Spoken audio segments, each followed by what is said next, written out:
We are about to dive headfirst into the wild world of non-duality, where we are stripping away the nonsense, the fluff, and all those laughable beliefs we've been carrying around.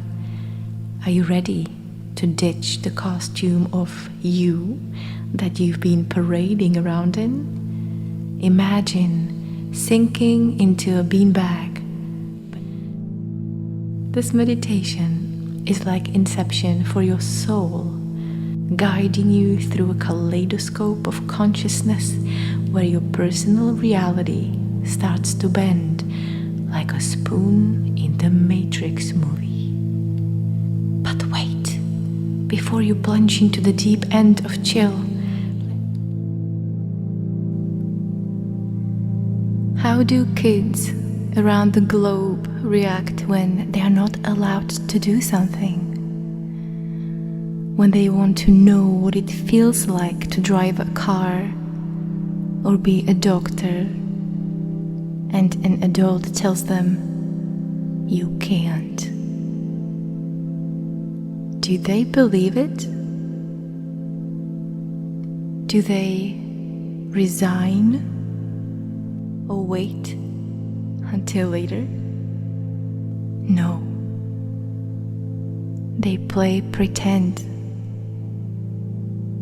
Why do you think it's any different with you now? This is a powerful meditation that requires absolutely nothing to do from you except to notice and notice that noticing is not a doing. It's not making any effort in your thinking. It's simply looking, noticing. Find a comfortable place to prepare. Simply listen and notice. Unless we jump out of the greatest cover-up story of all time and the one residing in it, it doesn't matter how much we learn. It doesn't matter how much we strategize, how much peanuts we earn. It doesn't matter what techniques and tools we do to improve ourselves. It will never be enough unless we jump out from the cover-up story of the one living in time. Notice now is not a moment in time. It is what happens without it.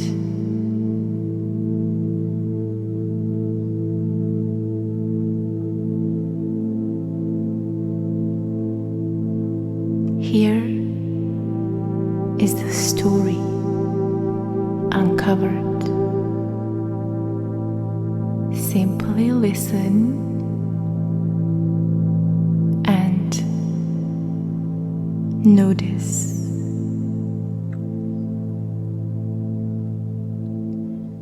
You assume you are a person listening to these words.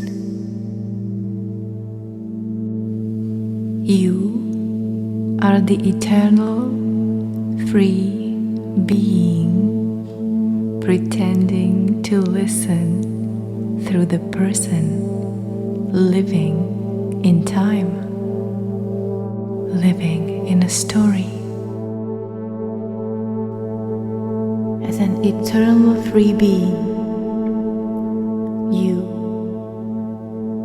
are so unlimited and so timeless and so utterly omni everything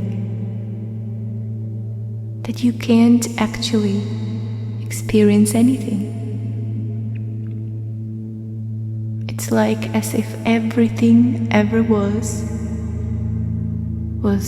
white in color.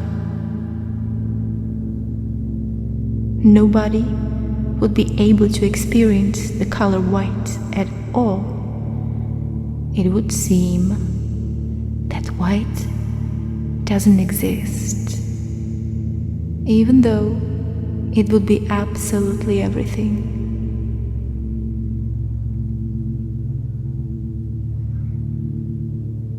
Similarly, you are so unlimited, so free and eternal. You have to imagine some limitation and convince yourself it is real to have an experience.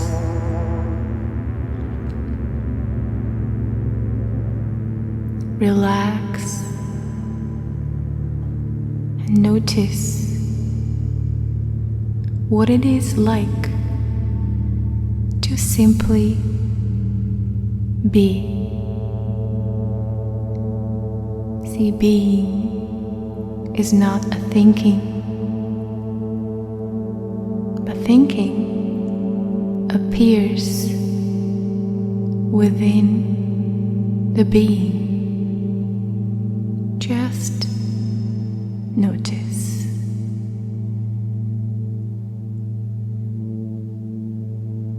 The eternal free being that you really are is so unlimited. It has to arise within the illusion of limitation to be able to experience.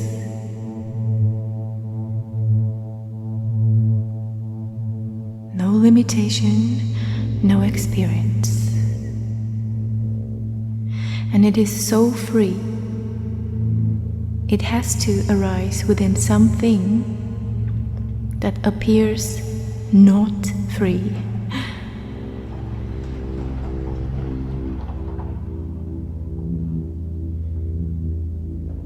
To be able to experience. And it is so eternal. It has to arise in the context of time in order to experience a story. A story of you, seemingly the hero's journey.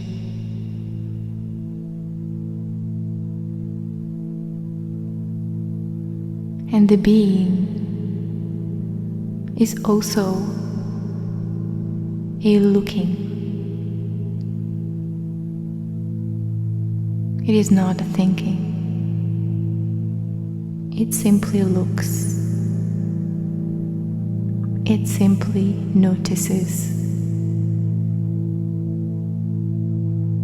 It notices what is, and it notices what isn't. The person, which is essentially just a thought, a voice, in the head, trying to convince itself about its realness.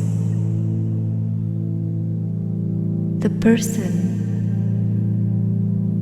doesn't know the difference.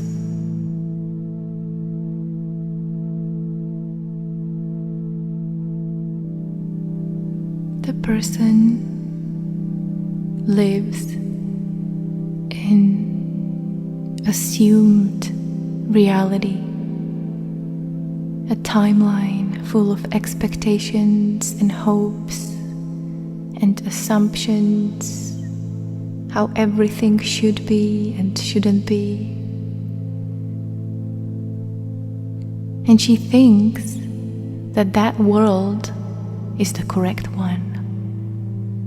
And reality, which is what actually happens, needs some fixing.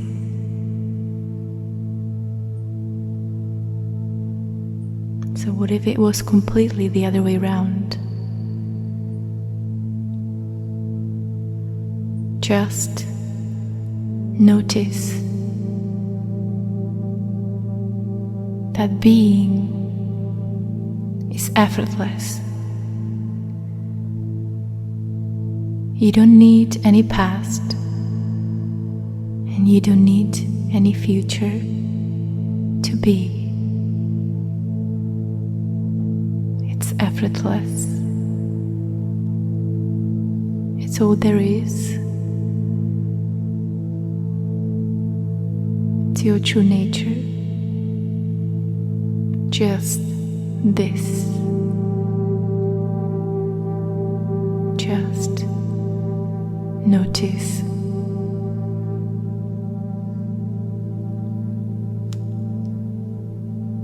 You don't need time to be enlightened. You, the real you, needs nothing. Just notice, and nothing is required other than what is.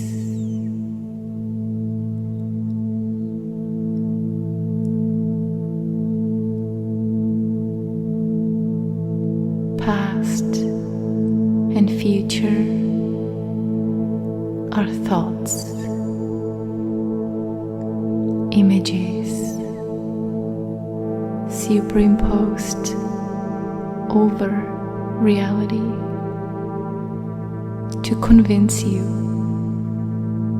that you are not what you are.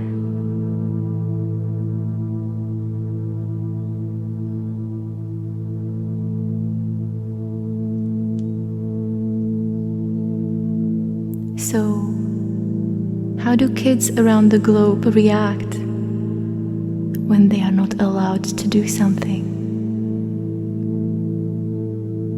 When they want to know what it feels like to drive a car or to be a doctor, and an adult tells them you can't. Do they believe it? Do they resign? Or wait until some other time later in the apparent future? No. They play, pretend. Why do you think it's any different with you now?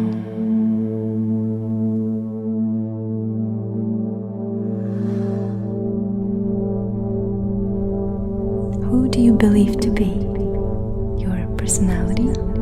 Your roles? A good person? A perfect lover? A faithful employee?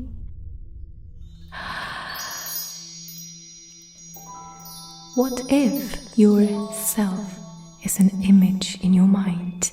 It's a mental picture held in your imagination and how you should be, and it has nothing to do with who you actually are. And you believe it to be you, and all problems that you have in your relationships come from this very confusion. The false identity hides in the last place you would ever look, disguised as a person living in your head. It promises you to survive if only you keep yourself separate from everyone else and protect that illusory self-image. The self is a seductive fantasy, and your greatest enemy is not somebody outside of you. It is your inner perception.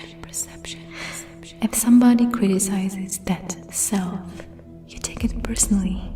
You feel your entire identity is being threatened. And when people threaten that illusion, you turn them into enemies. The word person, just like in personality, comes from the Latin word persona, and it means mask. Your personality is not who you are. It is the mask you put up for other people, and it can change moment to moment depending on your thoughts and convictions. The truth is that it is impossible to define you. There is no box I can put you into and say, you are this, but not this. It's like trying to put a post-it on running water in the bathroom.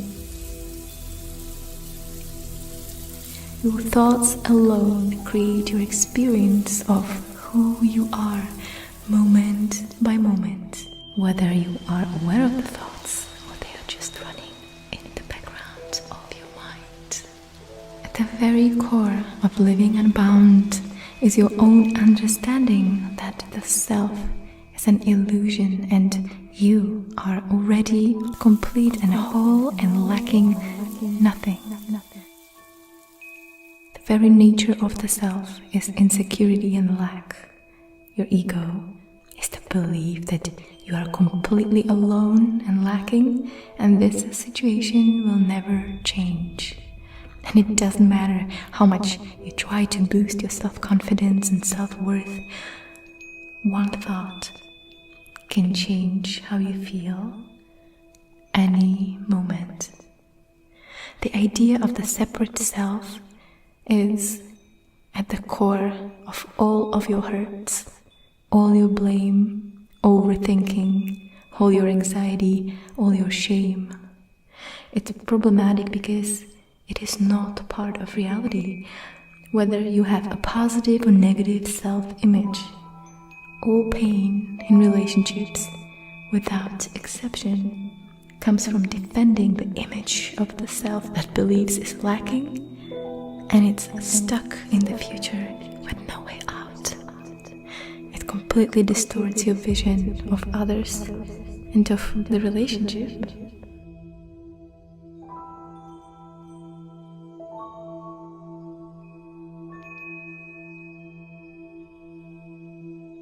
So you'll distract yourself with food and Facebook or shopping that provide temporary relief to those thoughts. It doesn't matter if you have a positive or negative self-image. It is not who you are.